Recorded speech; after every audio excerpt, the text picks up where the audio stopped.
ঠিকানা দিয়েছে ওই পকেট গেট ওইখানে বলে চলছে মাছ শিকার ইসামতি নদীর পাড়ে। চাচা ঢাকা থেকে এসছেন মাছ ধরতে। আমরা খাকসুর যাবো, এই যে মাছ ধরছেন। আমরা এখন ইছামতি নদীর পাড়ে আছি।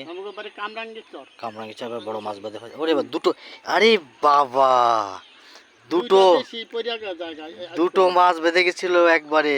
হাহা, একটু উঁচু করেন তো এবার দেখি। আবার একটু ভিডিও করে নি চাচা, একটু উঁচু করেন। আচ্ছা, ওরে বাবা দুটো বাজছে একবার। আমি তো মনে হচ্ছে বড় মাছ বোধ হয়। আমি একবারে 3 বার উঠাইছি, 3 বারে 2টা করে পাইছি। তাই না? এই ইছামতি নদী আমরা আছি এখন। ওই যে চাচা মাছ ধরছে, 1 খটে 2 মাছ। আমি জীবনে প্রথম দেখলাম।